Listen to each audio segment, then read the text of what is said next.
रहमतुल्लाहि व बरकातहू।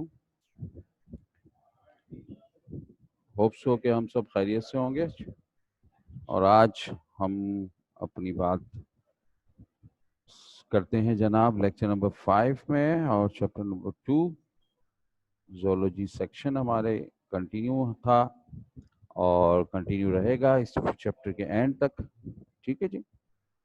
और इंशाल्लाह जो हमने कल आपसे डिस्कस किया था, तो उसमें से थोड़ा सा एक रिवीजन या रिमाइंडर के तौर पर मैं आपको याद करवा दूं। और वो हमारे पास पेज नंबर 37 में एक हमने इम्पोर्टेंट नोट को डिस्कस करवाया था, और वहाँ हमने आपको रीज़न भी दिया था कि जी why human adult have 26 visible vertebrae instead of 33। ठीक है। तो इसका जो आंसर है वो हमारे पास यहाँ जो इम्पोर्टेंट नोट है वही इसका आंसर है। यहाँ पर अगर कभी कोई, वैसे आज तक पूछा नहीं किसी ने ये रीज़न पूछा है, लेकिन वैसे एक रीज़न और बनता है इसमें, और वो बनता है कि जनाब आप, यानी why human have no tail, हमारे ह्यूमन के पास टेल नहीं होती। या यूं आपसे कह दें कि जी the embryo of human have tail, but after the born the tail was absent. तो ये भी कहा जा सकता है। अब याद रखें कि हमारे पास दुम यानी ह्यूमन की टेल मौजूद होती है उस वक्त जब हम एम्ब्रियोनिक कंडीशन में होते हैं। चैप्टर हमारा होगा एवोल्यूशन का, उसमें आप देखिएगा एविडेंस ऑफ एवोल्यूशन, और उसमें एक सब हेडिंग आएगी एम्ब्रियोलॉजिकल एविडेंस की। तो वहाँ पर आपको दिखाया जाएगा विद इन डायग्राम, आप देख सकेंगे इजीली कि अगर हमारा fish, amphibia, reptiles, birds, mammal, इनका एम्ब्रियो अगर हम लें विद इन 24 आवर या 48 आवर, तो वो बहुत क्लोज्ड नज़र आते हैं हमें, और ऐसा लगता है कि ये एक ही किसी एनिमल का एम्ब्रियो है, और उसमें टेल आपको वाजे क्लियर नज़र आती है। ठीक है। लेकिन जैसे जैसे ह्यूमन में या हमारे अंदर हम एम्ब्रियो की डेवलपमेंट देखते हैं, तो हमारी जो टेल बोन है कॉक्सिक्स, वो आहिस्ता आहिस्ता रिड्यूस होने लग जाती है, और साथ ही साथ वो चार बोन्स जो हैं वो पहले फ्यूजन होता है उनका, और फ्यूज होने के बाद वो एक बोन बन जाती है, और वो एक बोन भी अपनी पोजीशन को स्टेबल नहीं करती, बल्कि क्या होती है, आहिस्ता आहिस्ता वो रिड्यूस होने लग जाती है। तो आपके पास एक छोटा सा निशान ह्यूमन में हमें नजर आता है कॉक्सिक्स का, जिसको हम टेल बोन का नाम देते हैं। तो इसलिए हमारे पास टेल नहीं होती। सेम एज आंसर आप यही लिख सकते हैं जो अभी हमने क्वेश्चन आपको दिया, why adult human have 26 visible vertebrae instead of 33। यही आंसर आप अपनी इस रीजन में भी कर सकते हैं कि टेल नहीं है आपके पास। ठीक है। तो वो बस मैंने आपको इसलिए कि कोई टिपिकल क्वेश्चन बनाने वाला अगर टीचर टिपिकल क्वेश्चन बनाना चाहे तो इस तरह से बना सकता है, और साथ ही साथ एम कैट में भी आपसे इस तरह की बात पूछी जा सकती है। तो वजह उसकी आपके पास मौजूद है, और क्लियरली वजह आपको डिफाइन कर दी गई। ठीक है जनाब। तो अच्छा, दूसरी बात इम्पोर्टेंट ये है कि हमारे अपने तमाम पार्टिसिपेंट इस वक्त जितने भी स्टूडेंट अवेलेबल होते हैं, तो वो याद रखिए कि अगर आपको प्रॉब्लम्स किसी भी तरह से नज़र आती है, चाहे वो आपकी लास्ट टॉपिक से हो रिलेटेड, या जो चैप्टर क्लोज हम कर चुके हैं उससे रिलेटेड हो, तो काइंडली आप लोग उससे ज़रूर डिस्कस कर लिया करें ना। कभी भी ऐसा नहीं हो सकता कि कोई मरीज अपने डॉक्टर को ठीक तरह से अपनी सिम्टम्स को डिफाइन ना करे, सिम्टम्स को ना बताए, और डॉक्टर उसकी दवा सही दे दे। जब जब आप डॉक्टर को बता रहे होते हैं ना, डॉक्टर साहब मुझे खांसी है, मुझे नज़ला है, मुझे बुखार है, मुझे सर में दर्द है, तो डॉक्टर के जहन में ये जो सिम्टम्स हैं ये आपस में मिक्सअप हो रहे होते हैं। उस वक्त तक आपकी, जब तक आप इस बात को नहीं देखेंगे, जब तक डॉक्टर आपको ठीक मेडिसिन नहीं देख पा रहे। ठीक है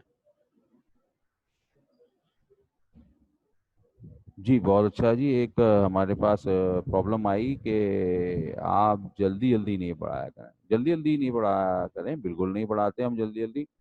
हम तो अपनी तरफ से कोशिश करते हैं कि एक एक दो दो पेज आपके बुक के कवर अप करें। और जल्दी जल्दी सिर्फ मैं वो चीज़ जो सम अप करता हूँ, तो वो सम अप करने का मकसद सिर्फ ये होता है कि वो एक ऐसी चीज़ है जो सेकंड ईयर के आप बच्चे हैं, उन्हें उनके बारे में ऑलमोस्ट सबको पता है। अब वो बहुत ज़्यादा उसको एक्सप्लेन करने का बेनिफिट नहीं, लेकिन मैं कोशिश करूंगा कि अब ऐसा ना हो, और आपको ऐसा महसूस ना हो कि जल्दी जल्दी पढ़ाया। अब ऐसा भी ना हो कि आप ये महसूस करेंगे सर ने बहुत स्लो स्लो पढ़ाया। ठीक है ना? तो ठीक है, आपने सजेशन दिया। और एक बच्चे का, किसी का मैसेज आया कि जी आवाज़ नहीं आ रही। बेटा आप अपनी आवाज़ तो नॉर्मली सबको आ रही है, आप अपनी साइट को चेक कीजिए।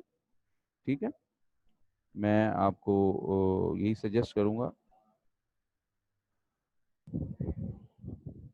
ठीक है, और तो आप उसको ज़रूर देखिएगा, क्योंकि अगर आवाज़ की प्रॉब्लम सबको हो तो फिर प्रॉब्लम होता।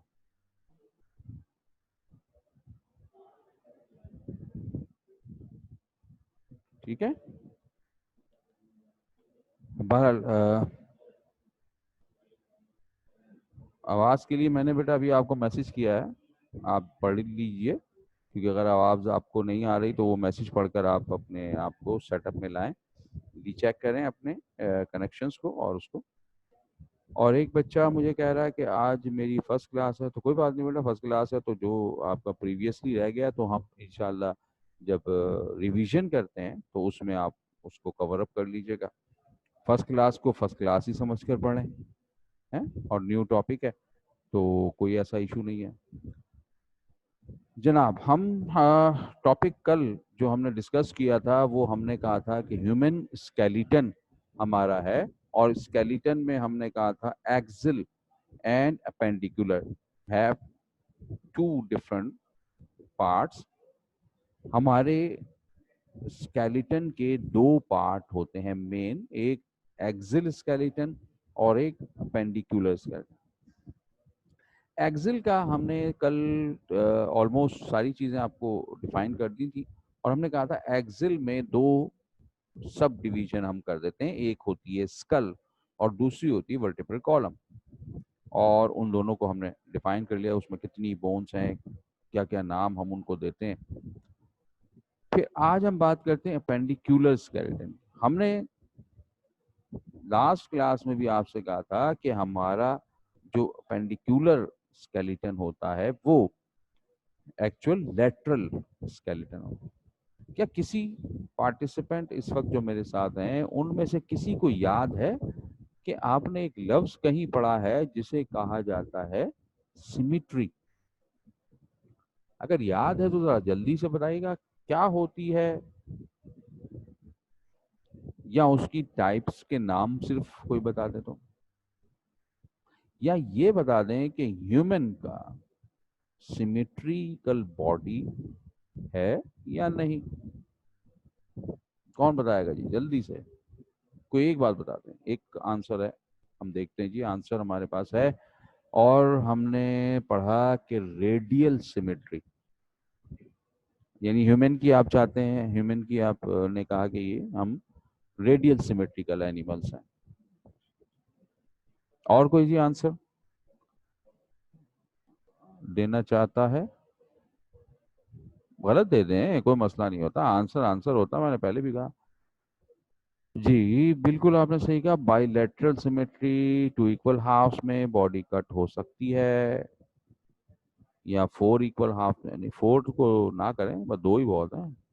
एक बॉडी के दो ही टुकड़े कर सकते हैं, चार ना करें। ठीक है, तो इसे हम कहते हैं कि जी अगर इक्वल हाफ में हम बॉडी को डिवाइड करते हैं किसी पॉइंट से, तो उसे कहा जाता है सिमेट्रिकल बॉडी। ठीक है, और ये आपने फर्स्ट ईयर में हमारे पॉलीफेरा में ही पढ़ा था ना, उसमें क्वेश्चन भी आता था।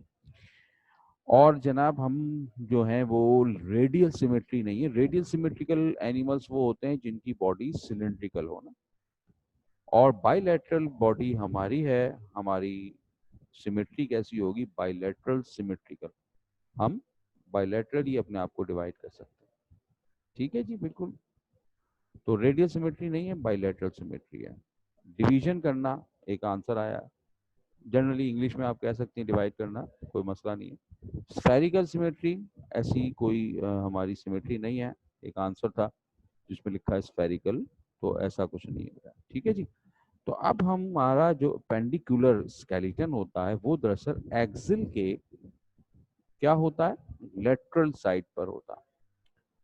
हमने कल आपसे कहा था, एग्जाम्पल दी थी बाइक या मोटर बाइक या कार की। हमने कहा था एक्सिल जो है वो उसकी मेन बॉडी होती है, जिस बॉडी के ऊपर हर चीज आकर अटैच होगी।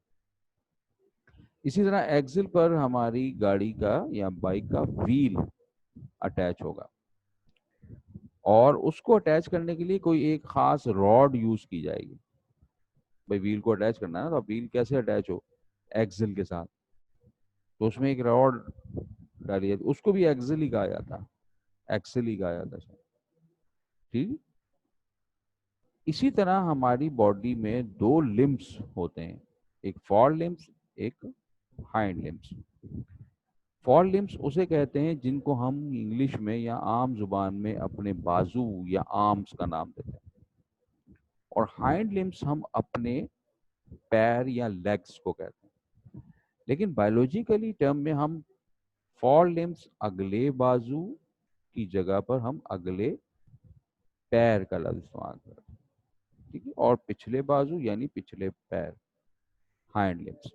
क्योंकि ये बाजू तो हम यानी हाथ हमारे बन गए हैं हमारी मॉडिफिकेशन, हमारी जरूरत के मुताबिक, वरना ये है हमारे पाँव हैं। ठीक है, लेकिन चूंकि मॉडिफिकेशन हो गई, हमने इसको अपनी ज़रूरत के मुताबिक चीज़ को किसी भी ग्रिपिंग के लिए यूज़ करना शुरू कर दिया, तो हमने रनिंग 4 लेग्स की जगह पर 2 लेग्स से शुरू कर दी। तो ये एक अलग बात है। तो हमारे हाथ जो हैं यानी कि फॉर लिम्स जो हैं वो अटैच होते हैं to the axial by the special bone called pectoral girdle. These are also called shoulder bones and hold the arms to the axial skeleton. ये हमारे बाजुओं को एक्सिल के साथ होल्ड करके रखता है, अटैच करके रखता है। ठीक है, कौन सा, शोल्डर बोन। इसमें भी डिफरेंट बोन्स होती हैं, 3 बोन्स हमें इसमें नजर आती हैं।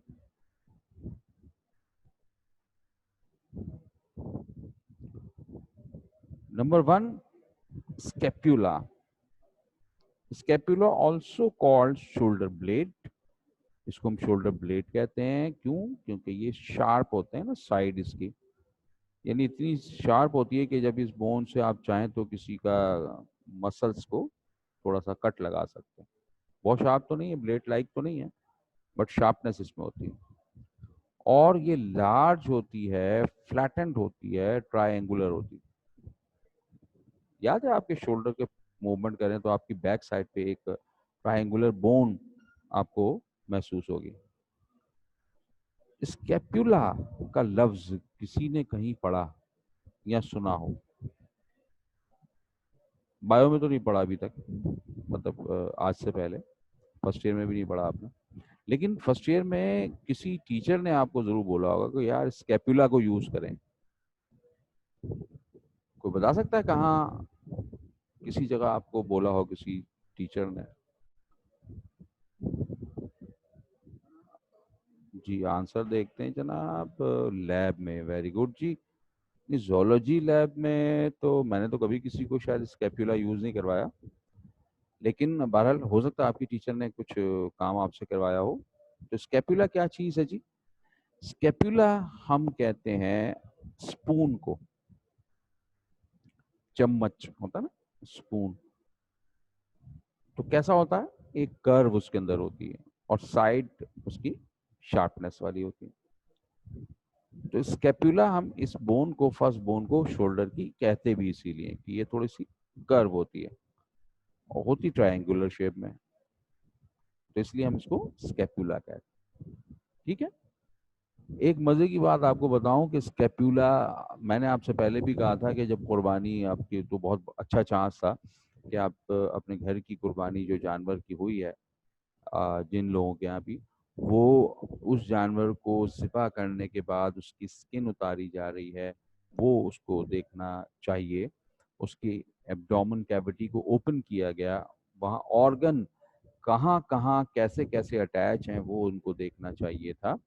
फिर उसके बाद जब गोश्त बनाने का वक्त आया, तो गोश्त कहाँ पर कौन सी बोन आपको नजर आई, किस टाइप की, नाम तो आपको याद नहीं क्योंकि नाम तो अभी आप पढ़ने लगे, लेकिन शक्ल सूरत आपको याद आनी चाहिए। तो याद रखिएगा कि स्कैपुला बोन जो भी हमारा, अगर आप स्लॉटर हाउस चले जाएं, तो जो भी हमारा कसाई होता है वो इसको जरूर से जरूर, जब इसके ऊपर से गोश्त उतार देगा, बहुत आराम से गोश्त उतर जाता है इसके ऊपर, तो इस पर एक जोर से चोट लगा देगा किसी भी चीज की, यानी जो उनके हाथ में होता है ना जिससे वो कट कर रहे होते हैं, एक तो नाइफ होती है, एक वो बड़ा सा होता है, वो पता नहीं मुझे उसका नाम क्या कहते हैं, तो वो उससे इस पे एक कट लगा देते हैं स्कैप्यूला पर। ये अंडरस्टूड है, ये हर जो भी एक्सपर्ट है ज़िबा करने वाला, उसे ये जरूर करना होता। क्यों करना होता है जनाब? जादू वाला बोन, वेरी गुड जी, बच्चे हमारे एक्सपर्ट हैं जी। जादू वाला बोन, इसको कहते हैं जादू वाला बोन, यानी इसके ऊपर बाकायदा तौर पे कुछ राइटिंग करके जादू किया जाता। और वो कौन सा जादू है वो तो मुझे नहीं मालूम, काला जादू या सफ़ेद जादू है, लेकिन बहरहाल इसे कहा जाता है। इसीलिए हर जो भी प्रोफेशनल बंदा है, जो कसाई है प्रोफेशनल, उसको उसके पेरेंट्स ने ये बता दिया होता कि आप जो है वो इसको ज़रूर कट करेंगे हर हालत में, पहले कट करें उसके बाद बाकी काम करें, छोड़ना खाली नहीं है इसको। ठीक है जी। तो ये हमारी पहली बोन हमारे शोल्डर में हमें नजर आती है। सेकेंडली, क्लेविकल होती है, it runs fairly horizontally from the base of the neck to the shoulder. हमारे नेक के बेस से लेकर शोल्डर तक ये एक बारीक सी, बारीक तो नहीं कहेंगे, थोड़ी सी मोटी होती है, हॉरिजेंटली ये जा रही होती है। It is also called beauty bone, इसे ब्यूटी बोन कहा जाता है। क्यों कहा जाता है जी, ये तो मैं इसका कोई जवाब नहीं दे सकता। अच्छा जी, एक बच्चे ने सवाल पूछा है कि सर एनिमल्स में स्कैप्यूला किस जगह मौजूद होता है? बेटा स्कैप्यूला वही, सबके स्कैप्यूला वही शोल्डर में, शोल्डर की बोन है ना ये, तो हमारे सब में स्कैप्यूला। अब जो मैमल्स हैं, जैसे हम भी मैमल्स हैं, तो हमारे शोल्डर्स में ये स्कैप्यूला मौजूद है। तो अब अगर हमारा जो गोट्स या हमारी जो काव है या हमारा कैमल है, उसका जो फॉर लिम्स है, वो फॉर लिम्स का अगला हिस्सा अब उसके कमर पे नहीं होगा, कमर की साइड में होगा। ठीक है, तो साइड में आप देखेंगे तो आपको स्केपुला का स्ट्रक्चर नजर आएगा, गोल सा, वहां थोड़ा सा गोल सा होता है। ठीक है। तो जनाब मैं कह रहा था क्लेविकल को कहा जाता है ब्यूटी बोन, मुझे नहीं मालूम इसको क्यों ब्यूटी बोन कहा जाता है, बस हाँ ये याद है कि इसको जो हमारे फैशन डिजाइनर्स और ये फैशन के कैटेगरी है, शो बिजनेस है, उसमें इसको ब्यूटी बोन कहा जाता है।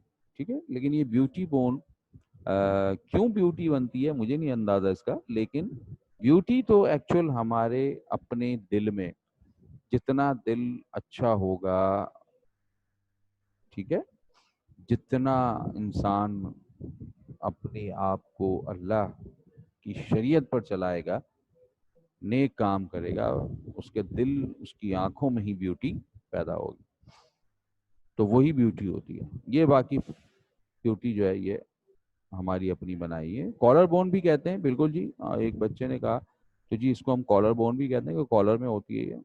ठीक है, अभी मैं दिखाता हूँ आपको, शो ऑफ करता हूँ पिक्चर्स में। फिर थर्ड हमारे पास बात आ जाती है जनाब फॉर लिम्स। अब इसके साथ अटैच हो गया स्केपुला के साथ फॉर लिम्स। फॉर लिम्स यानी कि हमारा अगला बाजू।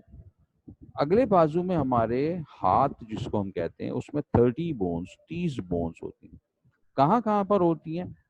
एक बोन हमारी होती है जो आपकी शोल्डर से शुरू होकर कोनी तक जाती है, इसे कहते हैं ह्यूमरस। फिर कोनी के बाद हमारे पास दो बोन्स होती हैं जिन्हें कहा जाता है रेडियस एंड अल्ना। आपको मैं याद करवा दूं, आपको मैंने कल भी कहा था कि जब आप सेकंड ईयर में कॉलेज में इंशाल्लाह जाना शुरू करेंगे, पता नहीं कब, 15 को या 30 को, जब भी जाएं, तो उसके बाद आपके प्रैक्टिकल्स को स्टार्ट कर दिया जाएगा। ठीक है, अब जब प्रैक्टिकल्स आपके स्टार्ट होंगे तो जनाब आप क्या करेंगे? आप वहाँ फर्स्ट जो आपकी परफॉर्मेंस होगी वो स्केलेटन ऑफ फ्रॉग आपको पूरा करना होगा। तो कल मैंने आपसे कहा था कि वहाँ जो स्कल होती है उसके अंदर काफी बोन्स आपको नजर आती, लेकिन जो उसका लिम्स होंगे ना, तो उन लिम्स में एक बोन के डिफरेंस के अलावा हमारे पास जो बोन्स है वही ऑलमोस्ट उसमें, क्वांटिटी अलग होती है लेकिन लेबलिंग एक ही होती है ऑलमोस्ट। और एक एक्स्ट्रा बोन उसके फॉर लिम्स में कम होती है और हाइंड लिम्ब में ज्यादा होती है, इसीलिए उसका हाइंड लिम्ब जरा बड़ा होता है, जंप करने का हम आता। तो वहां पर रेडियो अल्ना कहते हैं, हम उसे लफ्ज मिला देते हैं। क्यों? क्योंकि वहां पर रेडियो और अल्ना आपस में फ्यूज्ड है। हमारे पास रेडियस अलग है, अल्ना अलग है, तो ये दो बोन होती है। फिर उसके बाद आपकी रिस्ट आ जाती है, रिस्ट वॉच जहाँ पहनते हैं ना, कलाई। तो वहां पर आपके पास छोटी छोटी सी 8 बोन कार्पिल्स होती हैं। ठीक है, हालांकि आपको बिल्कुल भी नजर नहीं आ रही हैं, आप देखें अगर तो आपको वो हड्डियां तो महसूस ही नहीं हुई। कोनी नजर आ रही है, कोनी महसूस कर रहे हैं आप अपना शोल्डर महसूस कर रहे हैं, आप अपना बाजू महसूस कर रहे हैं ना, लेकिन आपके पास जो है वो कुछ भी नजर नहीं आता। ठीक है, कौन? कार्पल्स।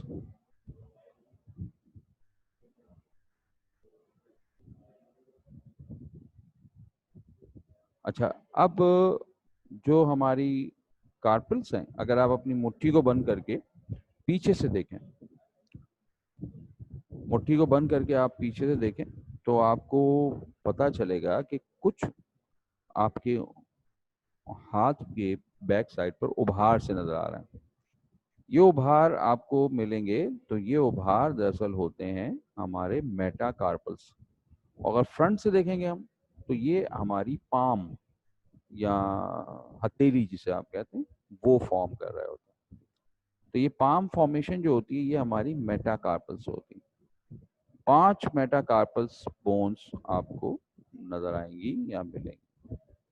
ठीक है, तो उसके बाद हमारी फेलिंजियस मिलती हैं, और फेलिंजियस में जो हमारी बोन्स हैं वो आप गिन सकते हैं इजीली। फेलिंजियस हम कहते हैं आपकी जो फिंगर्स हैं उनकी बात करते हैं। ठीक है, तो ये फेलिंजियस आप देख लें अपनी उंगलियों में ज्वाइंट है, ईच फिंगर्स हैव 3 ज्वाइंट्स। 4 और 2 ज्वाइंट आपको आपके थंब में नजर आते हैं, तो 12 और 2 14। 14 फेलिंजियस आपके पास बोन्स मौजूद होती हैं हाथ में, फॉरलिम्स। ठीक है जी। उसके बाद हम बात करते हैं लोअर साइड पर, जिसको कहते हैं पेल्विक गडल। पेक्टोरल गडल आपके शोल्डर पर मौजूद। फिर हम बात करते हैं पेल्विक गडल की। These are called hip bone. ये हमारी हिप बोन कहलाती है, बड़ी हिप बोन है, और ये फ्यूजन है 3 बोन्स का, इसलिए ये थोड़ी सी बड़ी है साइज में। और इसकी वजह दूसरी ये भी है कि हमारा सारा जो वेट है हमारी बॉडी का, वो वर्टेब्रल कॉलम से होता हुआ हमारे इस पैल्विक गर्डल पर आता है। अच्छा जी, फेलेंजियस दोबारा बताते हैं। तो फेलेंजियस का मतलब बेटा आपकी फिंगर हड्डियां हैं जो फिंगर में मौजूद है ना, फिंगर जिसको बोलते हैं, तो उन्हें हम फेलेंजियस कहते हैं। मेटाकार्पल तो हो गई जो हथेली में है हड्डियां आपकी। अब जो उंगलियों में आपकी बोन्स हैं उन बोन्स को फेलेंजियस कहते हैं। तो वो 14 है। तस्वीर पढ़ते हैं ना कभी कभी आप उंगली से, तो आप देखें 12 आपको नजर आएंगी, 3 3 करके 4 उंगलियों में 12, और 2 पोर आपके बनेंगे आपकी जो थंब है उसमें। कार्पल्स, कार्पल्स कहते हैं, ये किसी ने पूछा है कार्पल्स का, तो कार्पल्स बेटा कहते हैं जो हमारी कलाई है ना, रिस्ट, रिस्ट के जो हड्डियां है ना उसके अंदर, मैंने आपसे पहले कहा कि कार्पल की हड्डियां आपको नजर नहीं आएंगी, तो ये छोटी छोटी 8 बोन्स होती हैं जो आपकी रिस्ट को बनाती हैं, आपकी जो रिस्ट है उसको बनाती हैं। ठीक है। और रिस्ट से आगे क्या होता है? रिस्ट से आगे होता है पाम, आपकी क्या कहते हैं उसको उर्दू में, मुट्ठी, उसे कहते हैं आप।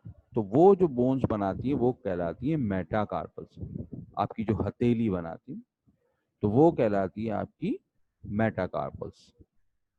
ठीक है। ये भी एक बच्चे ने पूछा मेटाकार्पल्स किसे कहते हैं, तो मेटाकार्पल आपकी जो हथेली है उसे बनाती है। ठीक है जी। एक बच्चे ने कहा जी सर ये फेरेंजियस में 14 बोन दोनों आर्म्स में होती हैं या एक में? नहीं बेटा, एक में है ना। हम लेटरल साइड पर जो ये बोन्स आपको दिखा रहे हैं, ये 30 बोन्स फॉर लिम्स में सिंगल साइड पर है, 30 दूसरी साइड पर होंगी, तो 30 और 30 60 बोन्स हो गई आपके दोनों फॉर लिम्स में। ठीक है बेटा। तो हम बात कर रहे थे पैल्विक गर्डल की। पैल्विक गर्डल में हमारे पास, हम उसे कहते हैं हिप बोन, और मैंने आपसे कहा कि वर्टेब्रल कॉलम चूंकि पूरी आपका वेट उठाकर आपके इस पर रखती है, ठीक है, तो उसमें हमारे पास ये सारा का सारा वजन ज्यादा आता है उसको। ठीक है बेटा जी, ये सिम्फाइसिस प्यूबिस ज्वाइंट, ये कौन से ज्वाइंट की अभी हम बात नहीं कर रहे, अभी हम ज्वाइंट में नहीं है। ठीक है। और ज्वाइंट पर आएंगे तो आपको ज्वाइंट की डिटेल में डिस्कस कर लेंगे। ऐसे तो ये अगला टॉपिक है ना ज्वाइंट का। ठीक है। तो यहाँ पर हमारा जो पूरा स्केलेटन स्ट्रक्चर की बात हम कर रहे हैं वो इसके ऊपर रखी हुई है। ठीक है। तो ज्वाइंट इसके बाद टॉपिक है तो वो वहाँ देख लेंगे, आपको बताएंगे। पेल्विक गर्डल पर पूरा वर्टेब्रल कॉलम मौजूद है। अब जो पेल्विक गर्डल बनता है वो भी दरअसल बोन्स की फ्यूजन से बनता है। Each pelvic girdle is called innominate bone, इसे हम इनोमिनेट बोन भी कहते हैं। क्यों? क्योंकि ये दरअसल ये फ्यूजन है 3 डिफरेंट बोन्स का, इलियम, इस्चियम और प्यूबिस। अभी जो एक पार्टिसिपेंट पूछ रहे थे ज्वाइंट का, तो देखें बेटा उसमें से एक वर्ड आपका यहाँ आ गया प्यूबिस, है ना, सिम्फाइसिस प्यूबिस। ऐसे ज्वाइंट जिनमें आपका प्यूबिस ज्वाइंट डिसॉल्व हो जाता है, यानी ये जो ज्वाइंट होगा ना जब प्यूबिस इस्चियम के साथ और इलियम के साथ, तो ये फ्यूजन होकर ये ज्वाइंट हमें इजीली रिकॉग्नाइज नहीं होगा। ये तीनों बोन्स आपकी जो सेपरेटली नजर आएंगी वो हमारी कहाँ नजर आएंगी? Embryonic stage. लेकिन जब कंप्लीट एम्ब्रियो डेवलप हो चुका होगा और न्यू बॉर्न बेबी, उसमें अगर हम देखना चाहें इलियम, इस्चियम, प्यूबिस, तो वो आपको नजर नहीं आएंगे। ठीक है जी, क्योंकि ये तो फ्यूज हो गई। तो पेल्विक गर्डल की इनोमिनेट बोन को इसने प्रोड्यूस किया। अब हम आपको बात बताते हैं कि जी जैसे हमने पहले आपसे कहा कि जी सारा पेल्विक गर्डल जो है सपोर्ट करता है पेल्विक रीजन को, और ह्यूमन स्केलेटन का जो लेटरल साइड या अपेंडिकुलर एरिया है वो डायग्राम आपके सामने। इसमें आप देख सकते हैं कि ये दोनों साइड्स यानी 1 2 और ये 2, तो हम जो बोन्स की सिंगल बात करें तो वो ये पूरी एक साइड की बात करें तो वो मल्टीप्लाई बाय 2 हो गई, तो दोनों साइड की बोन्स। अब पहली बात हम करते हैं जनाब, आपको हमने कहा स्केप्यूला, ये रही आपकी स्केप्यूला। देख लीजिए इसका ट्रायंगुलर शेप, और ये जो एरिया है ये एज ये ऐसी है कि शार्प नुमा, ब्लेड लाइक। और ये वाकई मैंने आपसे पहले कहा कि अगर इसको हम थोड़ा सा वो जिस तरह से आपने देखा होगा ना कि हम अपनी नाइफ को जरा सा शार्प करते हैं किसी लेयर पर उसको रब करके, इसी तरह इसको हल्का सा रब करें तो ये बहुत शार्प हो जाएगी, अच्छी खासी शार्पनेस आ जाती है इसमें। ठीक है, और ये हमें ज्वाइंट यहाँ नजर आ रहा है, इस ज्वाइंट की बातें अभी हम अगले टॉपिक्स में डिस्कस करेंगे तो वहां पर आपको ये दोबारा ज्वाइंट दिखाएंगे। ठीक है जी। दूसरी बोन वो जिसे हमने क्लेविकल कहा था, जो हमने कहा था हॉरिजेंटल होती है हमारे नेक से शोल्डर तक जाती है, तो वो देख लीजिए ये नेक का बेस और ये शोल्डर तक जा रही है, जिसे आप ब्यूटी बोन का नाम देते हैं। ठीक है जी। थर्ड वन हमने बात की ह्यूमरस की, ये रहा हमारा बाजू, और इस बाजू की ये रही हड्डी, इसका ये जो हेड कहलाता है इसको हम हेड कहते हैं, आगे चल के ज्वाइंट में हम इसे बॉल कहेंगे। ठीक है, लेकिन जनरली हम इसको हेड कहते हैं, और ये इसका हेड बहुत ज़्यादा गोल या राउंडेड नहीं होता। हेड जो है इसका फ्रंट वो बहुत ज़्यादा राउंडेड होता है, और इसका बैक जो है वो ज़्यादा राउंडेड नहीं होता। फिर हमने अगर आपसे कहा था रेडियस अल्ना, दो बोन्स होती हैं, ये देख सकते हैं आप, एक बैक पर बारीक सी है और ये सामने थोड़ी सी मोटी है। फ्रॉग में ही ये आपको रेडियो अल्ना आप लफ्ज पढ़ेंगे और लिखेंगे। उसकी बेसिक वजह क्या होगी कि ये जो बीच में हमारी बोन में गैप नजर आ रहा है, ये गैप आपको नजर नहीं आया क्योंकि वहां रेडियस और अल्ना आपस में फ्यूज हो चुकी होंगी, तो वहां बीच में एक लाइन नजर आएगी जिससे हमें पता चलेगा कि जी ये दो बोन्स फ्यूज है। यहाँ पर हमारे पास बाकायदा तौर पर बहुत क्लियरली गैप है, तो इसलिए हम इनको रेडियस और अल्ना अलग अलग नाम देंगे। ठीक है। फिर हमारे पास बात आती है जो हमने कहा था कॉर्पल्स की। कॉर्पल्स आपके ये रहे, ये जो बोन्स आपको मैं रेड मार्किंग में दिखा रहा हूँ, यहाँ पर आपको बोन्स नजर आएंगी, 8 बोन्स जो आपकी रिस्ट को बनाती हैं, कलाई को बनाती हैं, छोटी छोटी बोन्स हैं। ठीक है। फिर हमने आपसे कहा था जी मेटाकार्पल्स होती हैं, ये वो मेटाकार्पल्स हैं 5 अंगूठे के साथ, जिनमें आपके क्या होती है, कलाई वो सॉरी वो हथेली पाम बनाती है। और फिर उसके बाद फेलेंजियस आ जाती है, ये 12 और 2 अंगूठे की 14 फेलेंज। ठीक है, तो ये बात हो गई हमारी फॉर लिम्स की। फिर हमने बात की थी हाइंड लिम्स की, और हमने आपसे कहा कि ये पेल्विक गर्डल है, देख सकते हैं आप काफी बड़ा और फ्लैट है, मजबूत भी है। ठीक है, तो ये पेल्विक गर्डल है, इसमें देख सकते हैं आप कि आपको बोन्स का कोई 3 जो बोन्स हैं, इलियम, इसियम और प्यूबिस, वो तीनों बोन्स कहीं से अलग अलग आपको नजर नहीं आएंगे, एक ही जगह पर, है ना।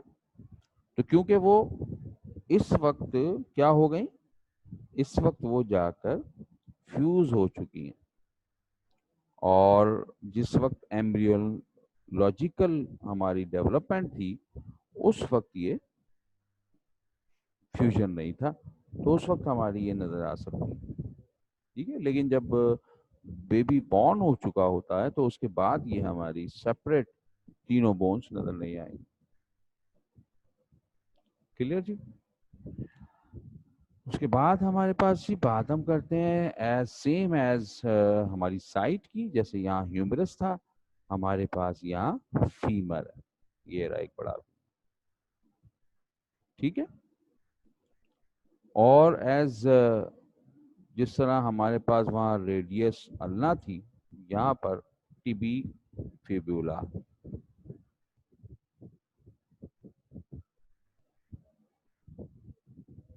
ठीक है, ये आ गई, ये देखें बारीक एक, तो ये दो बोन्स हैं, एक अलग है एक अलग है, एक थोड़ी सी मोटी है और एक, इसे कहते हैं टिबी फिब्यूला। तो ये यहाँ पर रेडियस अल्ना था हाथ में, यहाँ पर दो बोन्स अलग हैं, उनको टिबी फिब्यूला कहते हैं। वहां पर हमारे कार्पस थी, यहाँ पर हम उन कार्पस को टार्साई या टार्सल कहते हैं। कलाई बनाते थे ना कार्पल्स, तो यहाँ पर ये आपकी एड़ी को बनाते हैं, 8 बोन होती हैं, जो टार्सल कहते हैं। टार्साई का लफ्ज भी हमारा यहाँ पर नजर आता है। तो यहाँ बस ये डिफरेंस है कि ये जो कार्पल से आपकी ये 8 बोन थी, ठीक है, यहाँ पर, और यहाँ पर टार्सल जो है वो 7 होती, ठीक है। और जो मेटाकार्पल थी वो भी यहाँ पर मौजूद है, लेकिन अब उन्हें हम कहेंगे मेटाटार्सस, ठीक है। तो वो कहलाएगी यहाँ मेटाटार्स। हाँ जी, एक बच्चे ने पूछा है सर, नली की हड्डी में जो जेल लाइक सब्सटेंस होता है उसका फंक्शन क्या होता है स्केलेटन में?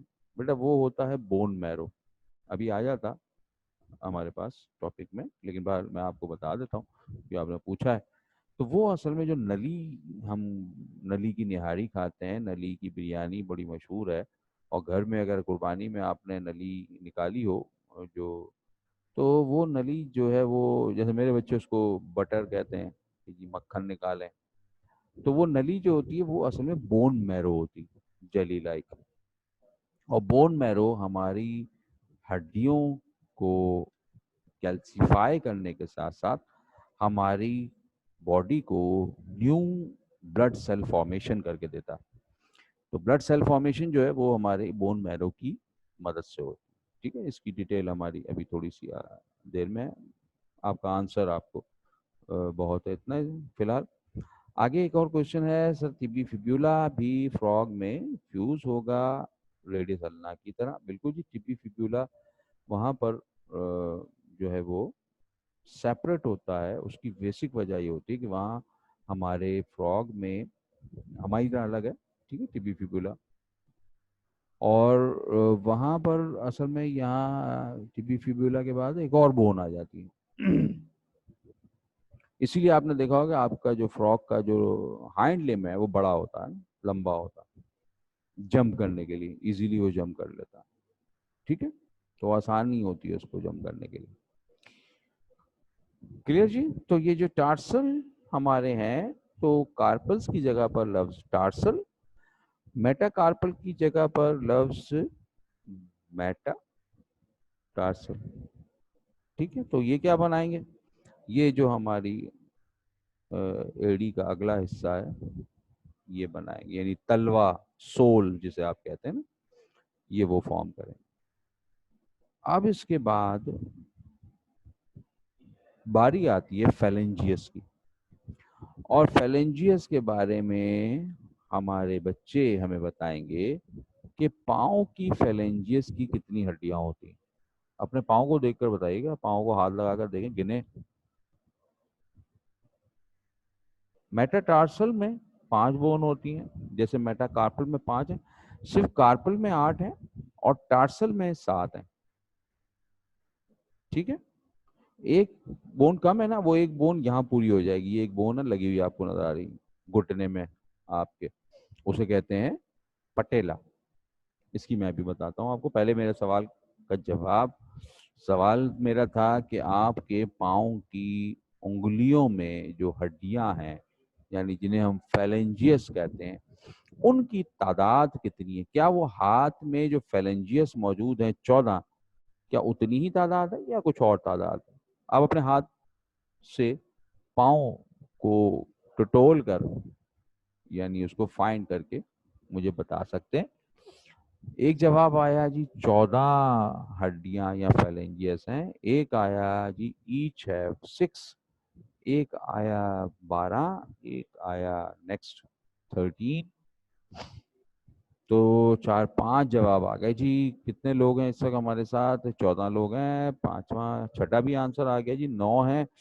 फिर उन्होंने कहा जी एक और आंसर है जिसमें 10th है। ठीक है जी, बस जी आंसर हो गए पूरे 14 में से 6 लोगों के, 7 लोगों के।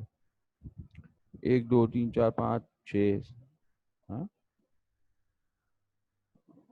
7 8, 1 2 3 4 5 6 7, 7 लोगों ने आंसर दिए 14 में से। बाकी 7 ने अपना पाँव हाथ नहीं लगा के चेक किया। क्या बात है, पाँव साफ नहीं है क्या? अरे भाई मैं अपने पाँव को हाथ लगाने को कह रहा हूँ, या अम्मी के पाँव को हाथ लगा के गिन के देख लीजिए। अब्बू के पाँव को तो शायद हाथ ना लगा सके आप, अब्बू हमेशा गुस्से में रहते हैं ना। लेकिन अम्मी के पाँव को तो हाथ लगा सकते हैं। अम्मी के पाँव को हाथ लगा के जरा उनकी उंगलियां गिन लेते ना, कि उसमें कितनी बोन्स है। एक और आंसर आया जी 10। ठीक है, ऑलमोस्ट सबने आंसर दे दिए। तो जो पहला आंसर हमारे पास आया था यकीनन वो बिल्कुल ठीक आया था, और वो था 14 बोन, 14 बोन। तो आपके हाथ में जितनी फेलेंजियस होती हैं उतनी ही फेलेंजियस यानी हड्डियां उंगलियों की आपके पाँव में भी होती है। ठीक है जी, किसी किसी के ज्यादा हो सकती हैं। जैसे अगर वो पेंटा नहीं है, यानी 5 उंगलियों वाला नहीं है, बल्कि हेक्सा है, 6 उंगलियों वाला। कौन है 6 उंगली वाला? आपका एक हीरो है ना, लोगों को पसंद होता है। कौन? आपका ऋतिक रोशन। तो उसके देखिएगा अंगूठा, अगर आपने कभी देखा हो तो एक उसका अंगूठा एक्स्ट्रा थंब उसके पास मौजूद है। तो उसकी फेलेंजियस आपकी, अब वो उसके अंगूठे में देखनी होंगी, एक उंगली मतलब एक फेलेंजियस है या दो है, तो 15 या 16 हो जाएंगे। ठीक है जनाब। तो बाकी जो नॉर्मल है पेंटा कार्पल वाले, तो उनमें 14 ही फेरेंजियस होंगी, पाँव में भी और हाथों में भी। ठीक है जनाब, आंसर हमारे आते रहते हैं, आने चाहिए, और वो ज़रूरी होते हैं। तो इस तरह से ये हमारे पास बात होगी। पटेला का मैंने आपसे जिक्र किया था, तो वो पटेला आपके बोन, आपके पेज नंबर 37 का जो पेज है उसमें सेकंड लास्ट लाइन में आपको मिलेगा। ये जरूर पॉइंट आउट कर लीजिए एमसीक्यूज के लिए। और ये हमारे पास क्या करता है जनाब, ये दरअसल हमारे इस ज्वाइंट को फॉरवर्ड साइड पर गिरने से रोकता है। ये लॉक है। ठीक है, तो लॉक क्या करता है, अगली तरफ इसको मूवमेंट करने से रोकता है। आपका पूरा वेट, ये सपोज कि हम पूरे हैं ह्यूमन, तो हमारा पूरा वेट है। अब हमें चलना है तो हम देखते हैं कि पाँव को हम बैक साइड पे टर्न करते हैं। अगर पाँव अगली साइड पर टर्न हुआ तो क्या होगा, हमारा पूरी बॉडी का बैलेंस आउट हो जाएगा और हम चल नहीं सकेंगे, मूवमेंट नहीं कर सकते। मूवमेंट क्या, खड़े भी नहीं रह सकते। तो इसलिए ये बोन जो पटेला है ये लॉक लगा देती है कि हमारी बॉडी आगे की जानिब ना टर्न हो सके। जिस तरह आपको अगर याद हो, अगर आप अपनी अभी इस वक्त भी अपनी कोहनी को टर्न करके देखें, फोल्ड करके, तो आपकी कोहनी के एंड में बिल्कुल आपको एक छोटी सी बोन निकली हुई नजर आएगी। वो रेडियस अल्ना का एक एक्स्ट्रा पार्ट है। वो क्या कर रहा है, वो लॉक कर रहा है आपके शोल्डर को, आपकी कोहनी को, कि कोहनी आपकी बैक पर यानी टुवर्ड्स द बॉडी तो जाए, लेकिन अपोजिट ऑफ द बॉडी उसका ज्वाइंट टर्न ना कर जाए, वरना फिर आप काम नहीं कर सकते। जी, पटेला घुटने की हड्डी को कहते हैं, बिल्कुल जी, पटेला घुटने की हड्डी को कहते हैं। लॉक लगा देती है घुटने की हड्डी। ठीक है, और ये कभी कभी जब खराब हो जाती है तो डेफिनेटली जब एज एज फैक्टर आता है, या कोई खुदा ना खास्ता कोई बड़ा एक्सीडेंट हो जाए और इस पर ज़्यादा चोट आ जाए या ये डैमेज हो जाए तो इसको चेंज कर दिया जाता है। ठीक है,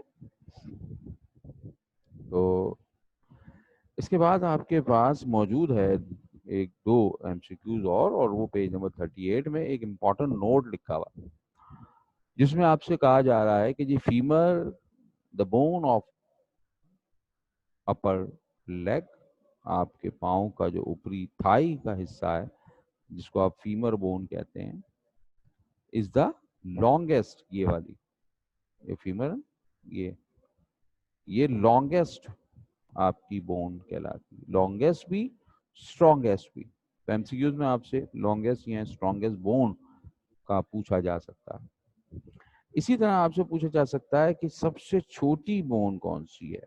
तो ऑडिटरी ऑसिकल जो बोन है वो हमारी मिडिल एयर में होती है, जो एयर ड्रम आपको नजर आता है उस पे जो बोन है, ठीक है ना, जो आवाज या साउंड वेव्स प्रोड्यूस करती है, जो हवा हमारे कान में जा रही है एज अ साउंड वेव, वो जाकर इस बोन के मसल से और नर्वस सिस्टम से जाकर इस बोन की सीक्वेंस को बताती है। स्मॉलेस्ट बोन पिक्चर में दिखा दें, एक बच्चे ने कहा, तो बेटा वो बोन तो मैंने यहाँ नहीं बनाई। उसकी बेसिक वजह है कि हमारा एयर या आईज की फिजियोलॉजी नहीं है ना हमारी बुक में, हम हमें करनी भी नहीं है, हमने पढ़नी भी नहीं है। तो वो अगर आप कहेंगे तो कल मैं दिखा दूंगा निकाल के नेट से, आप खुद भी देख सकते हैं, कोई इतना बड़ा इशू नहीं है। ठीक है, एक सेमी सर्कुलर सी बोन होती है, वो आपको नजर आ जाएगी। ठीक है बेटा, तो ये हमारी बात हो गई हमारे ह्यूमन स्केलेटन आपका। तो पहले तो मैं ये चाहूंगा, वो एक बच्चे ने मुझे कहा था कि सर थोड़ा सा सजेशन, मोस्ट वेलकम जी, आपके सजेशंस हमारे लिए बहुत ज़रूरी हैं, क्योंकि ऑनलाइन जो पढ़ाना है ना वो भी एक न्यू एक्सपीरियंस है। आप फिजिकल क्लास में अपेयर हो, उसमें हमने आपको एक्सप्लेन करना हो तो। अच्छा जी, तो हम चलें अपने टॉपिक पे वापस आते हैं, आगे बढ़ते हैं, और आगे हमारे पास जनाब हाँ वो मैंने, ठीक है, तो वो हम चलते हैं आगे, और आगे हमारे पास जो जनाब टॉपिक आ जाता है आपने जॉइंट्स का। जॉइंट से पहले हमारे पास एक सम अप टॉपिक है, फिर आप लोग ये ना बोलिएगा जल्दी बढ़ा दिया। वजह इसकी मैं आपको बता दूं, फंक्शन ऑफ स्केलेटन है। जल्दी नहीं पढ़ा रहा, मैं भी आराम से आपको बात कर रहा हूँ, लेकिन बहुत इसको एक्सप्लेन करने की मुझे ज़रूरत नहीं है, क्योंकि ये आपको बहुत अच्छी तरह आपको आता है, और अगर आप एक बार रीड आउट कर लें तो भी बिल्कुल हर बात क्लियर हो जाती है। इसमें है फंक्शन ऑफ स्केलेटन, है ना। स्केलेटन का फंक्शन आपके पास है, और फंक्शन ऑफ स्केलेटन आपको नाइन्थ में तो आपने किया है, बहुत फ्रिक्वेंटली क्वेश्चन आता था। यहाँ पर भी आपको कभी कोई बहुत अच्छा सा टीचर जो सॉफ्ट होगा बेचारा, वो आपको ये क्वेश्चन दे दे तो दे दे, ठीक है, वरना यूजुअली ये क्वेश्चन हम देंगे, लेकिन याद करने में कोई मसला नहीं, याद भर के शायद आपको करने की जरूरत भी ना पड़े, क्योंकि स्केलेटन के फंक्शन आपको मालूम है। एंडोस्केलेटन हमारा क्या करता है जनाब, एंडोस्केलेटन हमारा करता है सबसे इम्पोर्टेंट काम, कि वो हमारी बॉडी को शेप प्रोवाइड करता है ना, स्पेसिफाई करता है हमारी शेप, और फिर एक फ्रेमवर्क प्रोवाइड करता है। फ्रेमवर्क का मतलब है कि हमारे ऑर्गन को अटैचमेंट की जगह प्रोवाइड करता है, हमारे मसल्स को अटैचमेंट की जगह प्रोवाइड करता है। तो स्कल ब्रेन में मौजूद है, उसमें हमारी चेस्ट कैविटी में हमारे लंग्स और हमारा हार्ट मौजूद है। ये तीनों ऑर्गन क्या है, ये तीनों ऑर्गन कहलाते हैं वाइटल ऑर्गन्स, यानी जिंदगी के लिए सबसे अहम। इन ऑर्गन्स को क्या किया गया, प्रोटेक्ट कर दिया गया चेस्ट कैविटी में, और ब्रेन को आपके क्रैनियम में, ब्रेन बॉक्स में। तो हमारा एंडोस्केलेटन क्या करता है, हमारे वाइटल ऑर्गन्स की प्रोटेक्शन करता है, सेव करता है। फिर जो मैंने आपको वो एक क्वेश्चन पूछा था बच्चे ने, तो उसका आंसर दिया था, यहाँ पर भी उसका जिक्र है कि हमारा जो एंडोस्केलेटन यानी ह्यूमन की अगर आप बात करें या एडवांस मैमल की बात करें, तो उसमें हमारा बोन मैरो जो कि लाइव सेल्स होते हैं हमारे स्केलेटन के, वो सबसे इम्पोर्टेंट काम करते हैं और production of new blood cells, ठीक है, न्यू सेल्स को प्रोड्यूस करते हैं। तो आपके ब्लड को बनाने में भी हमारे स्केलेटन का रोल है। आपने वो जो अभी नली की बात की ना, नली निहारी खाते हैं या नली बिरयानी खाते हैं, नली निहारी वैसे सच्ची बात है मैंने तो कभी नहीं शायद खाई, क्योंकि निहारी अगर बाजार की हो और उसके अंदर माशाल्लाह से पहले ही बड़ा ऑयल होता है, तो और नली भी उसमें डली हो तो पता नहीं कितना होगा। लेकिन सुना है कि मतलब अच्छी होती, टेस्टी होती है, और नली बिरयानी भी अच्छी होती है। तो जब आप वो नली निकाल रहे हैं तो अंदर जरा झांक कर देखिएगा, आपको एक नेटवर्क सा नजर आएगा। वो नेट दरअसल आपकी बोनी लेयर्स होती हैं और वो कॉलिगन फाइबर्स से बनी होती है। वो एक पूरा नेटवर्क है, जाल है पूरा। ये जाल बहुत इंपॉर्टेंट होता है हमारी बोन्स को स्ट्रॉन्ग करने के लिए, क्योंकि बोन की आउटर जो कवरिंग होती है, जो चिकनी होती है, स्मूथ होती है, वो आपकी इतनी इम्पोर्टेंट या इतनी, तो उसमें आपकी ये नहीं होता कि वो बहुत ज़्यादा सॉफ्ट हो, यानी बहुत ज़्यादा स्ट्रांग हो। उसको स्ट्रांग करने के लिए बोनी लेयर बनी है और वो कॉलिगन फाइबर्स हैं। जैसे आप अपनी बिल्डिंग बनाते हैं, तो बिल्डिंग में अगर आपने स्टील को बनाया लगाया छत पे, तो आप देखिए पूरा एक नेट बनाया जाता है, तो वो स्ट्रांग कर देता है आपकी रूफ को। इसी तरह ये भी स्ट्रांग कर देती है, ठीक है। तो ये इम्पोर्टेंट अब वो फंक्शन लोकोमोटरी फंक्शन है हमारे स्केलेटन का। तो इस तरह के ये फंक्शन है जो आपके जहन में है, तो इसलिए मैंने आपको पहले कहा कि ये हम थोड़ा सा ज़्यादा इस पर जोर नहीं डाल रहे और इजीली हम इसको कर रहे हैं। हाइड्रोस्टैटिक स्केलेटन है तो वो मूवमेंट में मदद देता है, ये हम पहले पढ़ चुके हैं। अपनी बॉडी की शेप एनिमल की उसको मेंटेन करता है, इसकी बात भी कर दी। कार्टिलेज की आर्टिकुलेट्स मींस अभी बताते हैं, अभी हमने पढ़ा कब है, अब हम पढ़ने जा रहे हैं जॉइंट्स को। जॉइंट से पहले हम आपको एक और बात बता रहे हैं, जो हमने पहले आपको डिफरेंस लिखवाया प्रीवियस टॉपिक में, लास्ट शायद कल, बोन्स एंड कार्टिलेज का। और वो मैंने आपको मेंशन करवाया था, पेज नंबर 38 पर है, 2018 में आया था, 2014 में आया था।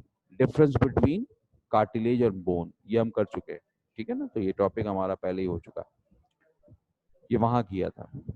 अब आ जाए अगले पेज नंबर 39 पर, तो उसमें है ज्वाइंट्स। तो ज्वाइंट्स में आप पहले क्वेश्चन लिख लें जो हमारा एग्जाम के पॉइंट ऑफ व्यू से पूछा जाता है।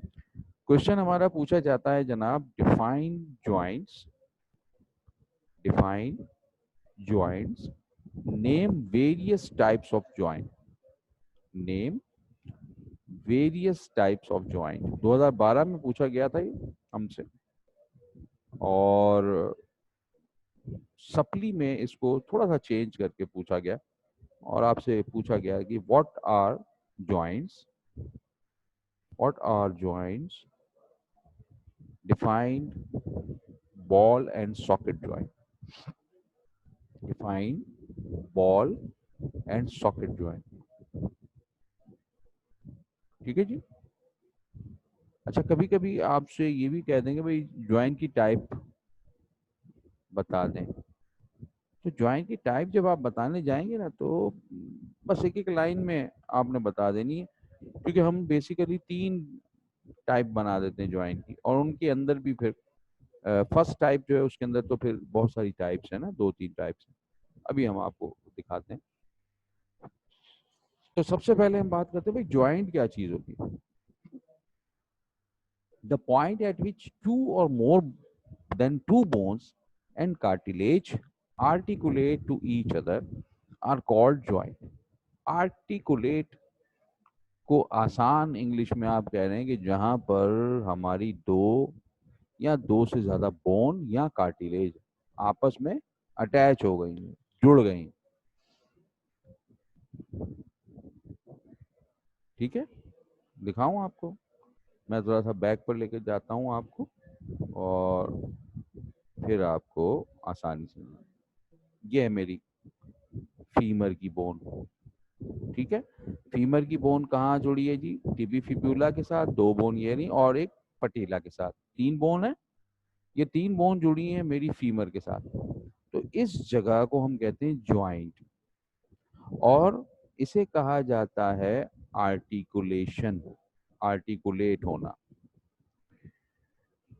फ्रॉग में आप आर्टिकुलेशन की हेडिंग प्रैक्टिकल में डालेंगे और उसके बाकायदा तौर पे पॉइंट्स होंगे, जब हम आपको प्रैक्टिकल करवा रहे होगा ना कॉलेजेस में, तो वहां आपको दिखाएंगे, बताएंगे कि भाई ये आर्टिकुलेशन की हेडिंग जरूर लिखनी है आप। मिसाल के तौर पे femur articulated with the pelvic girdle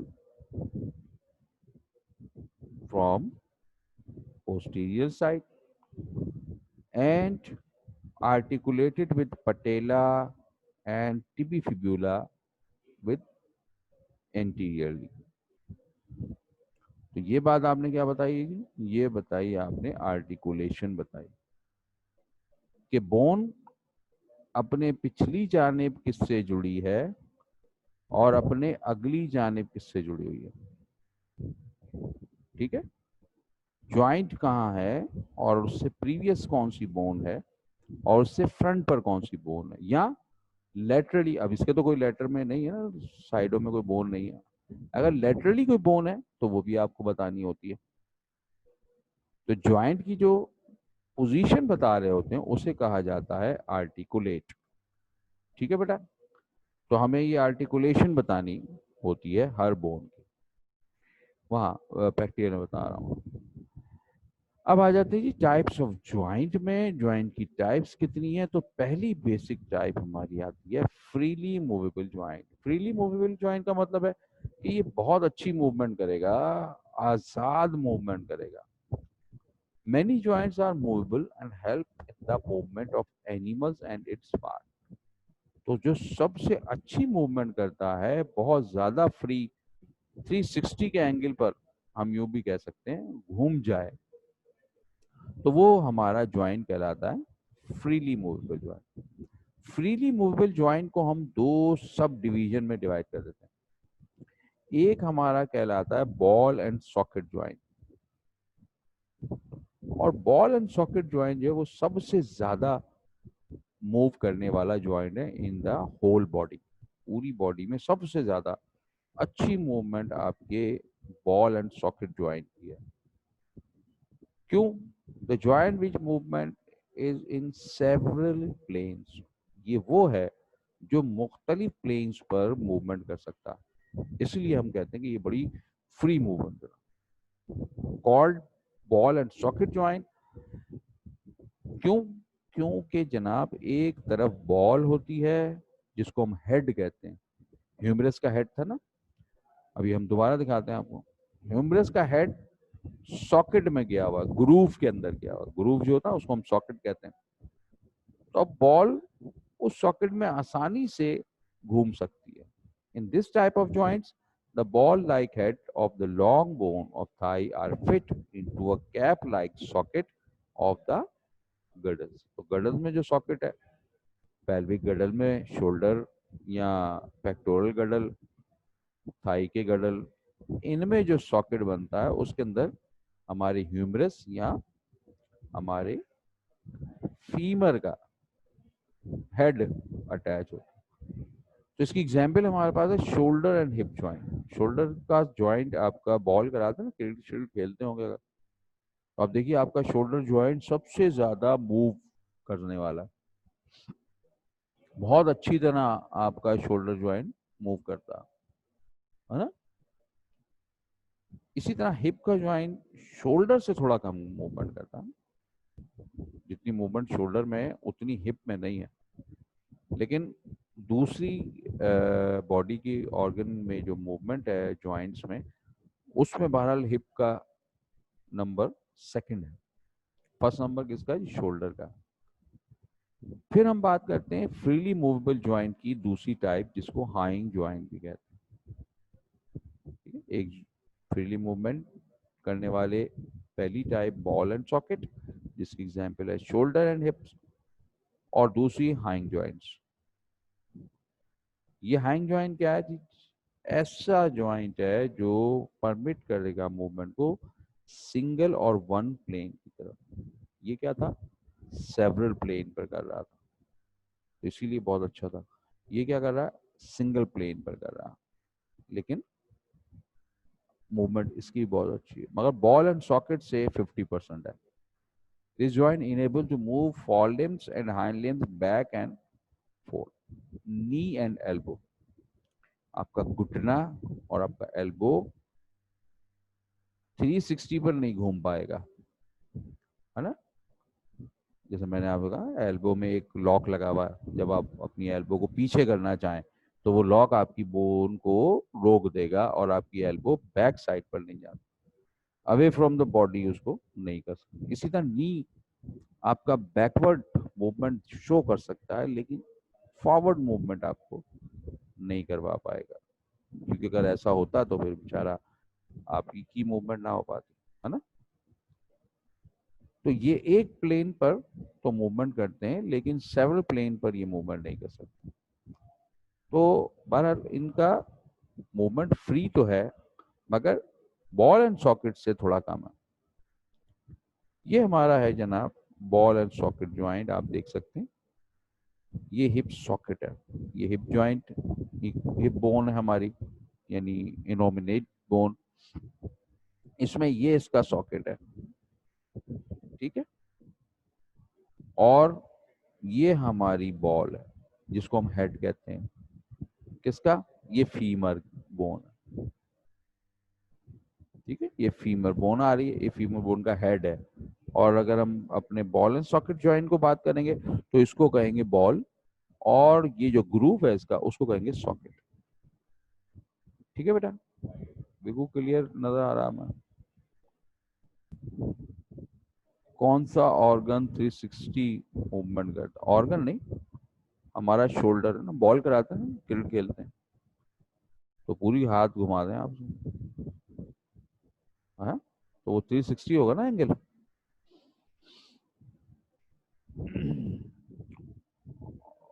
ठीक है बेटा? तो ये सॉकेट में हमें नजर आता है, और ये उसके अंदर बॉल फिट होती है। इसी वजह से क्योंकि ये बॉल यानी हेड इसमें मूव करने के लिए बहुत इजीली मूव कर सकता है, तो इसकी मूवमेंट बहुत ज्यादा होती है। और शोल्डर में भी बिल्कुल ऐसी पोजीशन होती है, वहां पर स्केप्यूला के अंदर हमारा ह्यूमरस का हेड अटैच होता है। ये देखें, तो ये हमारा स्केप्यूला, अब इसका ये ग्रूव है, और ये हमारी ह्यूमरस का हेड है, ठीक है। ये ह्यूमरस, ये ह्यूमरस। अब यहाँ पर थोड़ा सा डिफरेंस ये होता है कि ह्यूमरस का होल हेड इसमें अटैच नहीं होता, क्योंकि ह्यूमरस का हेड का कुछ पोर्शन हमारे क्लेविकल की एक और पार्टीशन है उसमें हो, ये वाली जगह पर। तो ये मूवमेंट इसकी जो है वो आपकी बहुत बेहतर हो जाती है बजाय इस, ठीक है। तो ये क्लेविकल बोन जा रही है ऊपर, ये जिसको हमने ब्यूटी का नाम भी दिया था जनाब। और ये स्कैपुला आपको नजर आ रही है, जो ग्रूव है इसका हल्का सा यहाँ पर ट्रायंगुलर शेप है। और ये इसका अगला हिस्सा जो इसका सॉकेट है, और इस सॉकेट के अंदर ये इसका हेड आ गया, ठीक है। तो इस तरह से ये हमारे दोनों जो ज्वाइंट हैं वो बड़े फ्रीली मूवमेंट करने वाले हैं। अब हाइंड ज्वाइंट्स की जो है ना वो फर्दर डिवीजन कर दी जाती है। अच्छा, अगर आपसे टाइप्स ऑफ ज्वाइंट की मैं बात कर रहा था, टाइप्स ऑफ ज्वाइंट अगर आपसे पूछे जाएं और उनकी डिटेल आपसे कह दी जाए ना, वैसे शॉर्ट में ही पूछा जाएगा, लॉन्ग में नहीं, तो आप जो है 3 मेन हेडिंग डाल दें। फ्रीली मूवेबल, उसमें बॉल एंड सॉकेट लिखा और एग्जाम्पल दी, हाइंड ज्वाइंट लिखा, उसकी एग्जाम्पल दी। अब फर्दर हाइंड ज्वाइंट की जो टाइप्स हैं उनको आपने हेडिंग वाइज बेशक आप ना बताएं, आप उनको पॉइंट वाइज बता दें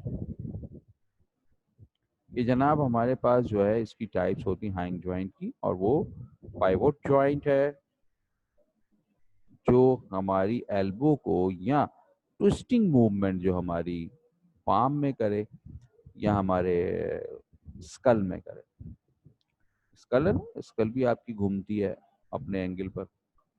तो the joint which allow a twisting movement and found at the elbow near the hind joint.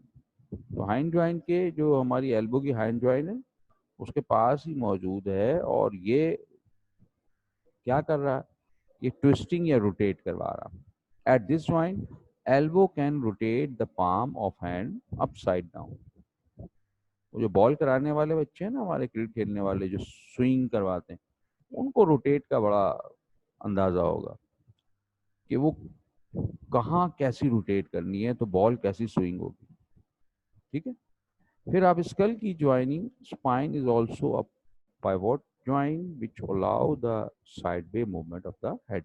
अब अपने सर को एक साइड लेफ्ट और राइट पे घुमाते हैं तो उसकी जो मूवमेंट आपको नजर आएगी वही पाइवोट ज्वाइन की वजह से होती है। तो बहुत ज्यादा नहीं घूमे, आप पूरी गर्दन को पीछे नहीं घुमा सकते। अगर अल्लाह ना करे पूरी गर्दन पीछे घुमा दी तो फिर क्या होगा है? फिर ये होगा कि लोग आपसे डर के भाग जाएंगे, वो देखेंगे भाई ये कौन आ गया, किसी गर्दन पीछे या पाँव उल्टे, तो फिर उसे हम एक खास नाम देते हैं ना, तो इसलिए वो फिर आपसे डर के भाग जाए। लेकिन हम बर्ड्स में देखते हैं ना, तो बर्ड्स में ये पाइवोट ज्वाइंट यहाँ पर बहुत ज्यादा फ्रीली मूवमेंट कर रहा होता, और इसीलिए आप देख सकते हैं कि उनकी गर्दन काफी बैक पर जा सकती है। ठीक है। अच्छा, अब उसके बाद हम हाइंड ज्वाइंट में एक और टाइप देखते हैं जिसको हम स्लाइडिंग ज्वाइंट कहते हैं। This type of joint bones slide over another to allow movement in two direction. ये हमारी दो डायरेक्शन में मूवमेंट करने में मदद देता है, और इसकी एग्जांपल हमारे पास है थंब की। हमारा जो थंब है, अंगूठा है, ठीक है। स्लाइडिंग में आपकी ये भी है, आपका एंगल भी आ जाता है, आपका रिस्ट भी आ जाती है। रिस्ट है ना, तो रिस्ट के ऊपर जो बोन आपके पास मौजूद है वो भी आपकी एक दूसरे के ऊपर होती है। पाम ऑफ हैंड्स, पाम माने होता है ये जो हथेली जिसको आप कहते हैं ना, तो हाथ की हथेली, तो ये भी स्लाइडिंग ज्वाइंट है। एंकल आपका, रिस्ट, सॉरी ये जो पाम है ये नहीं, एंगल और रिस्ट जिसमें आपकी बोन मौजूद है, तो ये एक दूसरे पे स्लाइडिंग करते हैं, तो इसको हम स्लाइडिंग ज्वाइंट कहते हैं। ठीक है। फिर ग्लाइडिंग करने वाले ज्वाइंट्स भी हमारे पास मौजूद हैं। At these joint bones move easily over one another.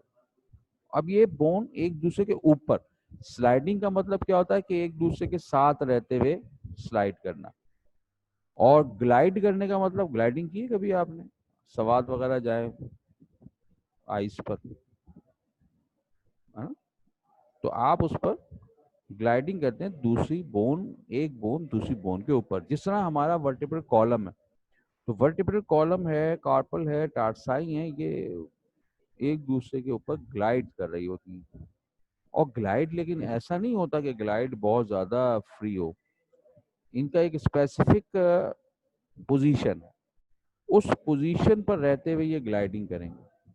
उस पोजीशन से जरा सा माइन्यूट सा मतलब मैं कहूँ कि मिलीमीटर में भी अगर डिफरेंस आ जाए तो समझ जाइए कि वो ज्वाइंट मूवमेंट कम करेगा, पेन ज्यादा करेगा आप। जैसे वर्टिब्रल कॉलम है, हम आगे चलकर डिसऑर्डर पढ़ेंगे, स्केलेटन्स में डिसऑर्डर, तो अगर आप उसमें देखेंगे हम, तो आप देखिएगा कि जनाब अगर आपकी वर्टेब्रल कॉलम में जरा सा भी मसला आ गया तो आपकी बॉडी की पूरी मूवमेंट डिस्टर्ब हो जाएगी, चलना फिरना उठना बैठना। ठीक है, वो हम डिस्कस करेंगे बीमारी को, और इसीलिए हम कहते हैं कि ये एक दूसरे पर ग्लाइडिंग करना। ठीक है। तो ये हमारे पास जो सेकेंडली हमने बात की थर्ड वन बल्कि ग्लाइडिंग की वर्टिब्रल कॉलम में। अब उसके बाद हम आपको डायग्राम में ये दिखा रहे थे हमारा जो पाइवोट जॉइंट है उसकी पोजीशन, ठीक है, और ये आपको नजर आ रही है। इसमें हम देख सकते हैं इजीली कि हमारा ये ह्यूमरस है, ठीक है, और ये हमारा रेडियस। तो ये रेडियस अल्ना की जो साइड की जो जॉइंट्स हैं ये पाइवोट जॉइंट है, जो हमारी ये जो मूवमेंट है ये करने के लिए, ठीक है, ये हाइंग जॉइंट की मूवमेंट, और ये जो साइड की जगह है ये हमारे रेडियस अल्ना की पाइवोट जॉइंट है। तो ये ट्विस्ट करने में, यानी कि जो आपकी एल्बो है उसको मुड़ने में मदद देगा, ठीक है, आसानी से बहुत इजीली वो मूव कर सकता है। अब इसके अलावा हमारे पास जो नेक्स्ट में हम देखते हैं हमारी जो डायग्राम है उसमें हम आपको दिखा रहे हैं कि जो हमारा स्लाइडिंग ज्वाइंट है, ये देखें, ये जो हमारे बीच में मेटाकार्पल से ये थंब का ज्वाइंट था, तो ये एक दूसरे पर स्लाइड कर रहे होते हैं। ये देखें, ये बीच में ये गैप नहीं होता इतना, ये तो डायग्रामेटिकली आपको दिखाया जा रहा है, गैप इतना नहीं होता, वैसे एक दूसरे से थोड़ा सा दूर होते हैं, और ये हमारे काम कर रहे होते हैं एज अ जॉइंट, और एक दूसरे पे स्लाइडिंग कर रहे होते हैं, ठीक है जी। तो इस तरह से ये हमारे डिफरेंट जॉइंट्स का हमने बात आपसे की, और अब हमारे पास जो आ जाता है वो है हमारा नेक्स्ट, और वो आएगा पार्शली मूवेबल जॉइंट, ठीक है। लेकिन टाइम हमारा ऑलमोस्ट हो चुका है, तो उसको हम कल ही डिस्कस करें। अभी आप कोई क्वेश्चन वगैरह अगर करना चाहते हैं, कोई बात जो आपके समझ में नहीं आई, वो हम आपसे डिस्कस कर लेते हैं, ठीक है, जल्दी से आप पूछ लें जो भी कोई प्रॉब्लम है आपको, उसके बाद हम इंशाल्लाह नेक्स्ट वीक आपसे मुलाकात करेंगे, ठीक है जी। मैं वेट कर रहा हूँ आपके क्वेश्चंस का।